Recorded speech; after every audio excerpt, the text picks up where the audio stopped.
hi hello friends स्वागतम जनाइছো journey part 5 লৈ আশা কৰো আপোনালোকৰ ভাল মোৰো ভাল আমি আজি আহিলো নৰসিংহ মন্দিৰলৈ তাত ফটো উঠিলো ভিডিও কৰিলো তাৰ পিছত নৰসিংহ মন্দিৰৰ পৰা ওলাই বদ্ৰীনাথ যেতিয়া সমাহৰ কাৰণে বন্ধ কৰে এই ভাগ মন্দিৰতে মূৰ্তি আনি পূজা কৰে আৰু এই ভাগ মন্দিৰ অৱস্থিত যোশীমঠত নৰসিংহ মন্দিৰৰ পৰা ওলাই আহিলো তাৰ পিছত এতিয়া গৈ আছো বদ্ৰীনাথ গৈ আছো পাহাৰবোৰ ইমান ধুনীয়া লাগিছে আৰু আছে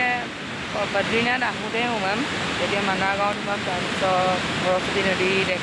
দেখিম আপোনালোককো দেখুৱাম চাব কেনেকুৱা লাগিছে জনাব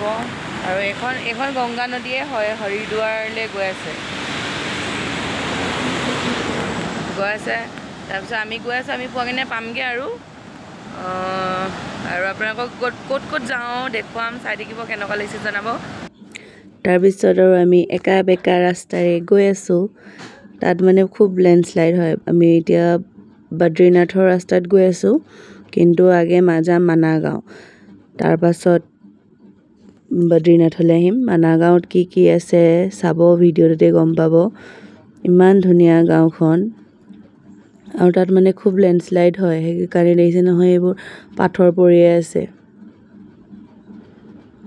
তাৰপিছত আৰু আমি গৈ আছো তাত কিন্তু পাহাৰ ইমান ওখ পাহাৰ পৰ্বত চাৰিওফালে মানে পাহাৰ আৰু পৰ্বতৰ মাজত আমি ৰাস্তাতে গৈ থাকো খুব ভাল লাগে হেনেকুৱা পৰিৱেশটো তাৰপিছত আৰু মই গৈ আছো ইমান অকমানি জেগাতে ঘৰবোৰ আছে এই দেখিছে নহয় অকমানে আছে লেণ্ডশ্লাইড হ'বলৈ আৰু এয়া পালোহি আমি গণেশ মন্দিৰ য'ত গণেশ ভগৱানে মহাভাৰত লিখিছিলে এই মন্দিৰৰ ভিতৰত সেই পাথৰৰ তলতে আৰু এই মন্দিৰ অৱস্থিত মানাগাঁৱত এই মন্দিৰৰ ভিতৰতে তেওঁ বেদো লিখিছিলে এই মন্দিৰৰ ভিতৰতে মানে এইফালে সাইডত বাওঁফালে হেয়া মন্দিৰৰ ভিতৰৰ ভাগ তাৰপিছত আমি গৈ আছো মানাগাঁৱৰ ভিতৰলৈ মানে য'ত মানে সৰস্বতী নদী উৎপত্তি হৈছে তাতে উৎপত্তি হয় তাতে মানে তাৰ পৰাই মানে পাতাললৈ গৈছে মানে সৰস্বতী নদী তাৰপিছত আমি গৈ আছো চাবলে তাত আৰু সেই নদীখনৰ ওচৰতে সৰস্বতী মন্দিৰো আছে সৰস্বতী মা মন্দিৰ চাব আপোনালোকে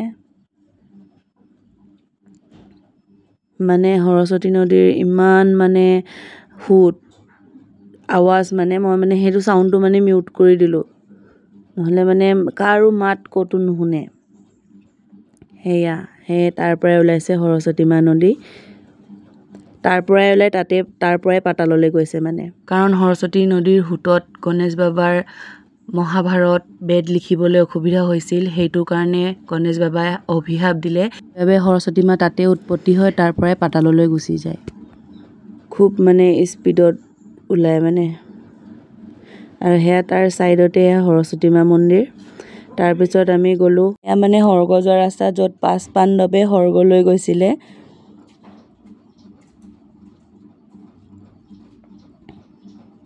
ইমান ধুনীয়া পৰিৱেশটো চাওকচোন স্বৰ্গলৈ যোৱা ৰাস্তা এয়া 5 পাণ্ডৱ গৈ আছিলে